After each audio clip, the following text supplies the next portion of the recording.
Praise the lord. నిజమైన స్వరం. జనవరి 11, 2026 Holi prayer home సంఘం వారి అనుదిన వాగ్దాన పరిచర్య. దేవుని ఆత్మ మీ మీద నిలుచుచున్నాడు గనుక మీరు ధన్యులు. పేతురు రాసిన మొదటి పత్రిక 4వ అధ్యాయము 14వ వచనము. ప్రియమైన దేవుని వారలరా, దేవుని ఆత్మను ఎప్పుడు మన మీద కుమ్మరిస్తాను అని మాట్లాడుతున్నారని అంటే, క్రీస్తు నామము నిమిత్తము మనము నిందల పాలైనప్పుడు మహిమ స్వరూపి అయిన ఆత్మ అనగా దేవుని ఆత్మ మన మీద నిలుస్తుంది. అప్పుడు మనము ధన్యులమని వాక్యం సెలవిస్తుంది. క్రీస్తుని ఎవరైతే విశ్వసిస్తున్నారో, ఎవరైతే క్రీస్తు నిమిత్తము మరి సువార్త నిమిత్తము ముందుకు వెళ్తున్నారో వారికి శ్రమలు వస్తాయని చెప్తున్నారు. అలాగే నిందలు అవమానాలు వస్తాయి అని వాక్యం సెలవిస్తుంది. శోధింపబడతారు అపవాది చేత. కాబట్టి అలాంటప్పుడు మనము వాటిని సహించాలి అని వాక్యం సెలవిస్తుంది.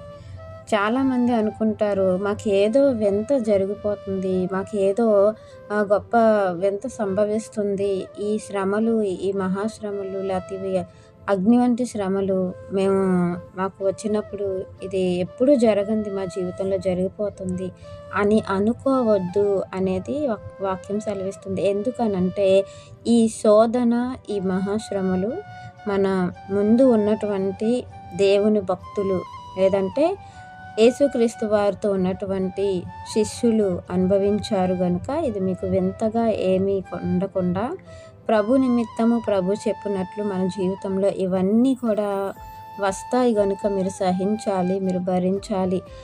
అది కూడా అన్యాయంగా మనకు అది రావాలే తప్ప మనము దొంగగా కానీ లేకపోతే దేవునికి వ్యతిరేకంగా కానీ లేదంటే మన స్వతహాగా ఒకరిని బాధ పెట్టి ఒకరి జీవితంలో అన్యాయం చేసి మనకు ఏదైనా శ్రమ వచ్చినా ఏదైనా నింద వచ్చినా అది క్రీస్తు నిమిత్తము కాదు అని వాక్యం సెలవిస్తుంది.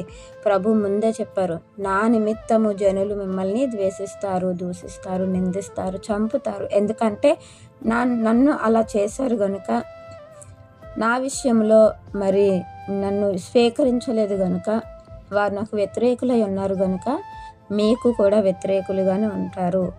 లోకంతో మీరు స్నేహం చేయట్లేదు కనుక లోకం మిమ్మల్ని ద్వేషిస్తుంది, మిమ్మల్ని చేర్చుకోదు అని ప్రభు చెప్పారు కనుక దేవుని నిమిత్తం మనం ఏది అనుభవించినా కూడా ప్రభు ఆత్మ మన మీద నిలబడుతుంది. పరిశుద్ధ ఆత్మశక్తిని మనం పొందుకుంటాము.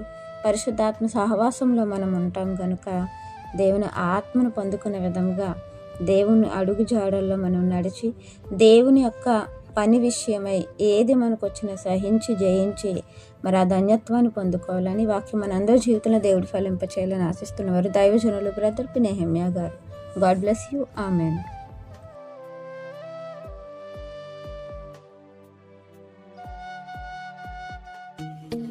Hi friends, holy prayer home Gajuwaka సంగమ వారు మాట్లాడిన విలువైన దేవుని సందేశములను మీరు వినటానికి మా యొక్క యూట్యూబ్ ఛానల్ హోలీ ప్రేయర్ హోమ్ను సబ్స్క్రైబ్ చేసుకొని పక్కనున్న బెల్ ఐకాన్ క్లిక్ చేయగలరు.